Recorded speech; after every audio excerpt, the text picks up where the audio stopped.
kami mengenai kurikulum merdeka yang ada di SMA 2 Negeri Semarang untuk memenuhi tugas setelah kurikulum SMA. Di sini saya tidak sendiri, saya sendiri Zahra Najmatul Hawa dengan IMATI 080 dengan rekan-rekan saya. Saya Ramadhania Saputra Azhara dengan IMATI 080. Saya Mulia Indra Usman dengan IMATI 119. Saya Diva Darlima Nindya dengan IMATI 103. Saya Maisa Falasina dengan IMATI 089. Baik teman-teman, setelah tadi kami sudah berkenalan, maka kali ini kita langsung saja untuk memulai presentasi dari hasil observasi kami.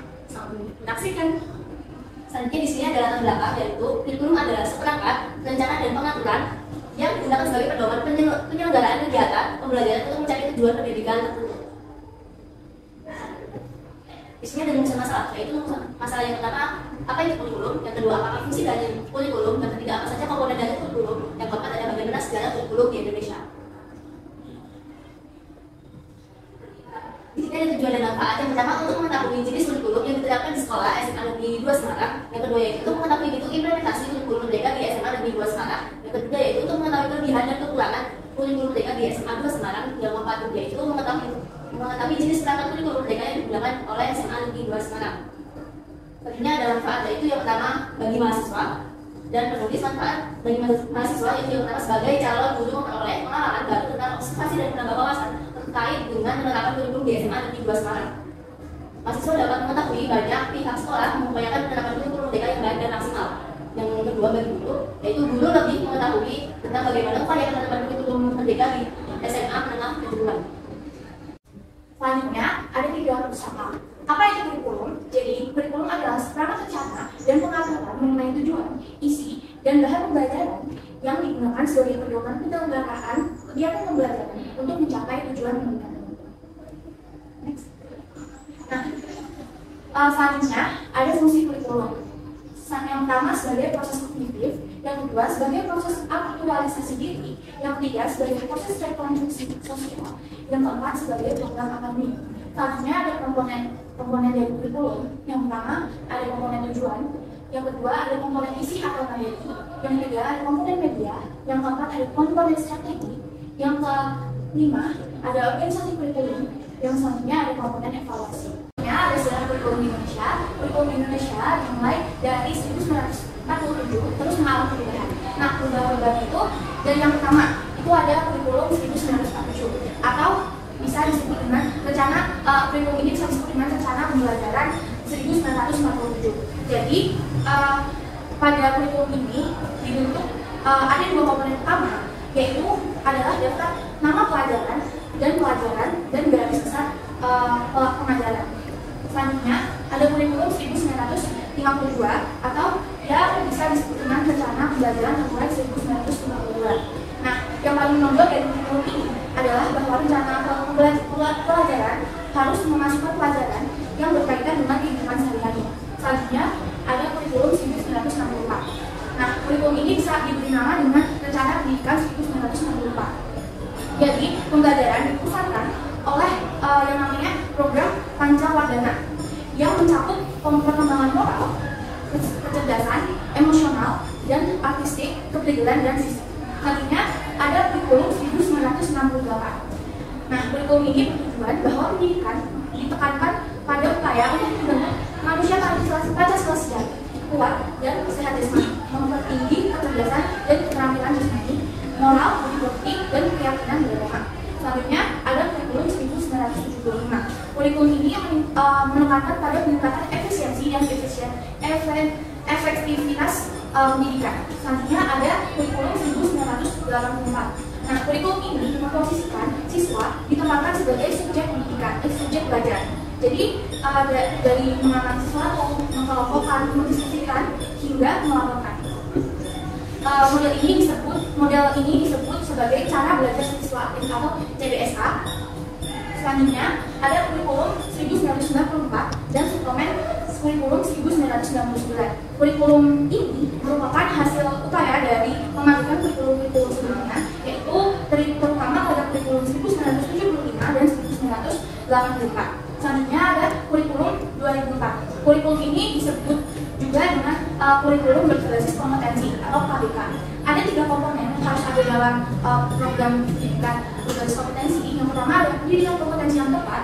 Lalu selanjutnya ada pembuatan indikator evaluasi untuk mengukur keberhasilan capaian kompetensi dan pengembangan pembelajaran. Selanjutnya ada kurikulum 2006.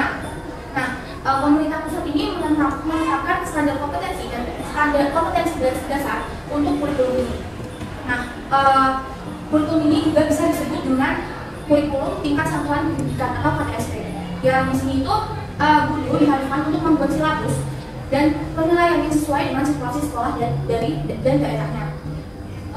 Selanjutnya ada kurikulum 2013. Nah, kurikulum 2013 ini berbasis pada kompetensi yang berpusat pada peningkatan kompetensi tertentu yang dimiliki oleh siswa. Selanjutnya ada kurikulum 3. Nah, kurikulum 3 ini itu kebijakan terobosan yang diluncurkan oleh Menteri Pendidikan kita, yaitu Nadiem Makarim, yang bertujuan untuk mengembalikan otoritas pengelolaan pendidikan kepala sekolah dan pemerintah daerah. Nah, kurikulum merdeka ini memiliki 4 prinsip yang diubah menjadi arahan kebijakan baru, yaitu yang pertama, USBA telah diganti oleh ujian asesmen. Hal ini untuk menilai kompetensi siswa secara tes tertulis atau dapat menggunakan penilaian lain yang sifatnya lebih konferensif seperti penugasan. Selanjutnya, UN diubah menjadi asesmen kompetensi umum dan survei karakter. Selanjutnya ada KTP. Nah, kurikulum merdeka ini memberikan keleluasaan bagi guru untuk dapat secara bebas memilih, membuat, dan menggunakan dan mengembangkan format TPP. Nah, TPP ini kini dikenal sebagai modul ajar. Nah, modul ajar ini adalah perangkat pembelajaran atau rancangan pembelajaran yang berlandaskan pada kurikulum yang diaplikasikan dengan tujuan untuk menggapai standar kompetensi yang telah ditetapkan. Selanjutnya ada peraturan penerimaan peserta didik baru atau PPDB, yaitu lewat zonasi. Nah, sistem zonasi ini telah ditetapkan pada peraturan penerimaan peserta didik baru PPDB yang sifatnya itu lebih fleksibel. Selanjutnya di sini ada metode dalam observasi, yaitu waktu dan tempat observasi itu dijalankan pada 2 hari. Yang pertama yaitu pada hari Senin 6 November yaitu pukul 8 sampai 12. Yang kedua yaitu hari Kamis 9 November pukul 8.30 sampai jam 2. Untuk tempatnya di Sendang Buo, Bandung 1 nomor 1 Rumah Pegunungan, Kota Semarang, Jawa Tengah atau SMA Negeri 2 Semarang. Selanjutnya yaitu ada cara yang digunakan untuk pengumpulan data, yaitu dengan melakukan observasi, wawancara, dan penimbangan angket. Wawancara adalah cara mengumpulkan data yang dilakukan secara tatap muka dan percakapan langsung antara kami dan guru atau informan. Dalam wawancara ini menggunakan wawancara tidak terstruktur. Kemudian metode yang terakhir adalah penimbangan angket untuk guru mata pelajaran biologi guna memperkuat data yang dicapai dan memaksimalkan hasil laporan observasi ini. Baik, selanjutnya kita akan membahas mengenai hasil wawancara kita dan mengenai observasi yang akan kita lakukan di SMA 2 Semarang. Jadi SMA 2 Semarang ini sudah menerapkan kurikulum merdeka untuk level kelas 10 dan juga kelas 11 atau fase E dan fase F, itu yang versi kurikulum merdekanya namanya fase E dan fase F. Kemudian namun untuk kelas 12 sendiri itu masih memakai kurikulum atau kurikulum 2013. Dan SMA 2 Semarang ini juga mengambil jalur mandiri belajar untuk kelas 12 sendiri. Kemudian persiapan untuk Bapak Ibu guru dalam menyampaikan kurikulum merdeka ini, mereka ini sudah dibekali oleh pelatihan kurikulum merdeka yang secara mandiri. Kemudian diimplementasikan dalam pembelajaran dan begitu terus nanti setiap akhir tahun. Jadi sudah dibekali oleh sekolah, namun masih mandiri sifatnya.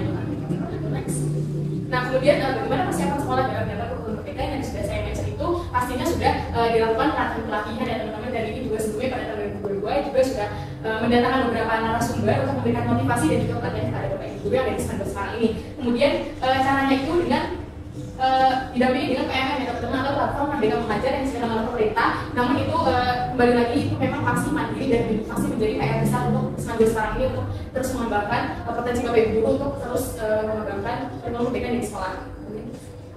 Kemudian sistem penilaian yang ada di SMA 2 Semarang ini berdasarkan tadi sudah dijelaskan saya bahwasannya sistem penilaiannya ini juga sudah berubah menjadi asesmen ya teman-teman. Nah, secara umum sekolah juga sadar bahwa pembelajaran sebenarnya itu orientasinya harus ke siswa dan untuk ke siswa dan harus maksimal, dan ketika itu PPG atau ketika sebagai mahasiswa orientasinya juga harus ke siswa, dari mulai transfer knowledge atau transfer pengetahuan dan juga tetap mempertahankan budaya sekitar, yang dimana SMA 2 sendiri ini memiliki slogan yaitu berbudaya.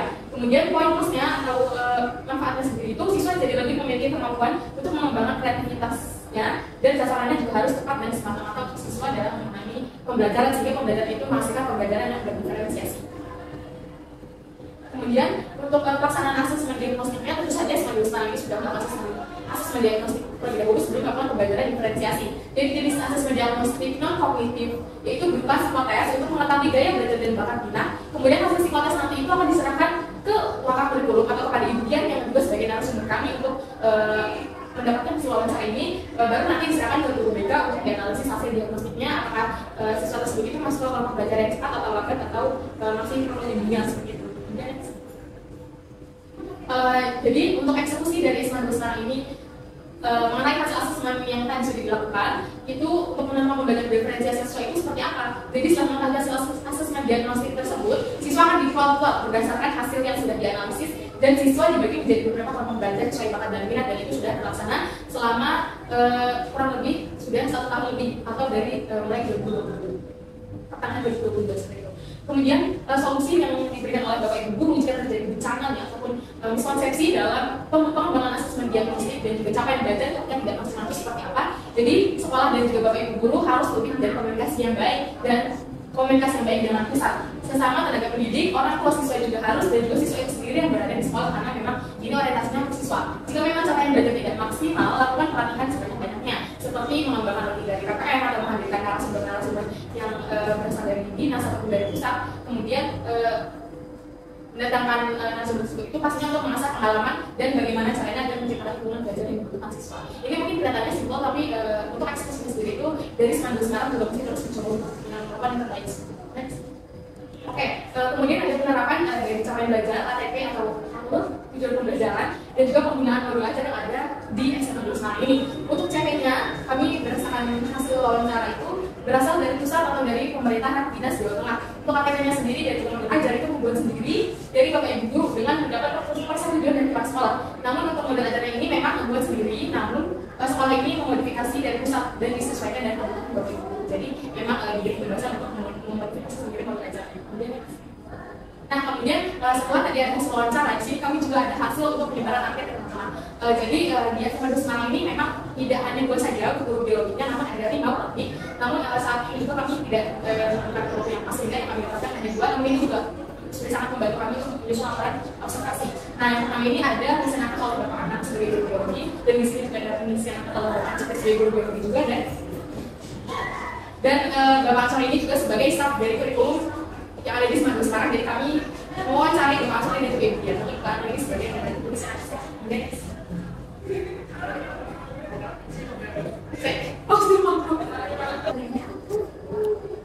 Oke, kemudian untuk hasil penyebaran anketnya di sini saya mengambil sampel yang diisi oleh Bapak Ansori atau yang juga sebagai staf kurikulum di SMA 2 Negeri Semarang tersebut ya teman-teman. Jadi di sini Pak Ansori sendiri itu setuju atau mengisi jawabannya itu mostly yes, dan juga beliau juga memberikan beberapa catatan terhadap anketnya.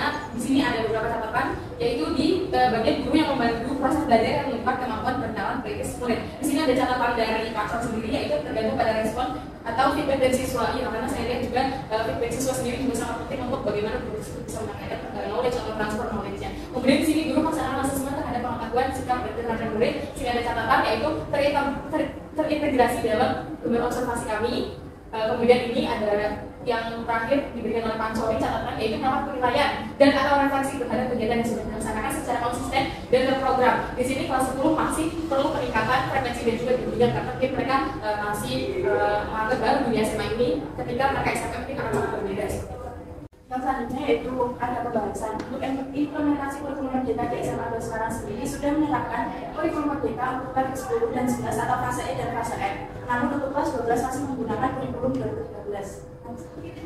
Dan kekurangan penerapan kurikulum merdeka yang ada di SMA 2 Semarang yaitu kelebihannya dengan adanya asesmen diagnostik kognitif dan asesmen diagnostik non kognitif dapat membantu para guru untuk mengetahui karakteristik siswa lebih awal, sehingga nantinya akan membantu pelaksanaan pembelajaran berdiferensiasi yang menyesuaikan dengan bakat, minat, dan kemampuan yang dimiliki oleh masing-masing siswa.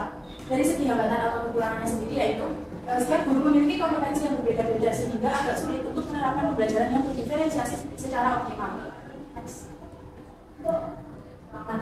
Selanjutnya ada implementasi kurikulum merdeka dalam pembelajaran biologi. Yang pertama ada kelebihannya, yaitu kemampuan untuk menyesuaikan pembelajaran dengan kebutuhan siswa. Yang kedua, kebebasan bagi guru untuk memilih metode pengajaran yang sesuai dan kesempatan untuk mengembangkan kreativitas bagi siswa. Nah, untuk kekurangannya sendiri, kurangnya persiapan dalam perencanaan, kurangnya sistem pengajaran yang terperinci, dan kekurangan kapasitas sumber daya manusia. Implementasi kurikulum merdeka pada pembelajaran biologi memiliki dampak yaitu menyadarkan para guru bahwa semua kegiatan pembelajaran berorientasi pada kebutuhan belajar siswa. Next. Yang selanjutnya yaitu ada implementasi modul ajar pada fase E. Modul ajar biologi fase E merupakan salah satu bentuk bahan ajar yang disusun untuk membantu siswa dalam memahami materi biologi di tingkat SMA. Bahan ajar biologi fase E dikembangkan dengan memperhatikan dasar-dasar yang harus dikuasai siswa pada fase E agar dapat belajar pada fase F. Nah, berikut adalah contoh modul ajar dari SMA 2 Semarang yang diberikan oleh Bapak Ansori selaku guru biologi di SMA 2 Semarang. Pertama, memuat informasi umum yang berisi pada modul penyusun alur kelas atau fase capaian, elemen atau topik, alokasi waktu pertemuan, profil pelajar Pancasila, sarana prasarana, target peserta didik, model pembelajaran, dan model pembelajaran. Selanjutnya ada materi inti yang berisi pembelajaran, pertanyaan tematik, dan persiapan pembelajaran, kegiatan pembelajaran. Untuk kegiatan pembelajaran sendiri berisi pertemuan dan di mana terdapat pendahuluan yang dilakukan selama 10 menit. Lalu kegiatan inti yang berisi 10 menit berisi orientasi masalah, mengorganisasi peserta didik, membimbing penyelidikan kelompok, mengembangkan dan menyajikan hasil karya, dan menganalisis serta mengevaluasi proses pemecahan masalah. Dan kegiatan tertutup yang dilakukan selama 10 menit. Jadi, berdasarkan observasi yang telah dilakukan oleh kelompok 3 terhadap SMA Negeri 2 Semarang mengenai kurikulum sebagai berikut. Yang pertama, SMA ini sudah menerapkan kurikulum merdeka pada kelas 10 dan 11 pada fase E dan masih menerapkan kurikulum 13 pada kelas 12 atau fase F. Namun, belum diterapkan secara efektif dan optimal. Yang kedua, dampak positif dari kurikulum merdeka yang diterapkan di SMA 2 Semarang ini yaitu siswa lebih kreatif dan terampil, siswa memiliki kebebasan mengeksplor minat dan bakat, siswa dapat belajar sesuai dengan gaya belajar masing-masing siswa, dan menerapkan nilai-nilai Pancasila dalam kehidupan. Selanjutnya, yang nomor 3, guru mulai mengetahui karakter belajar siswa masing-masing.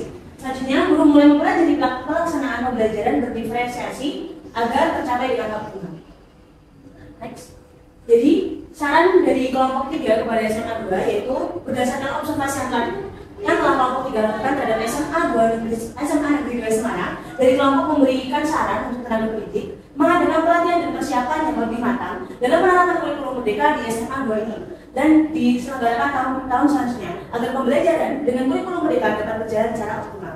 Baik teman-teman dan juga Insin A5, begitulah presentasi kami mengenai hasil observasi yang sudah kami lakukan di SMA Negeri 2 Semarang yang mencakup mengenai kurikulum merdeka. Semoga presentasi kami ini bisa menambah pengetahuan dan juga pemahaman dari teman-teman semua yang menonton video ini. Terima kasih.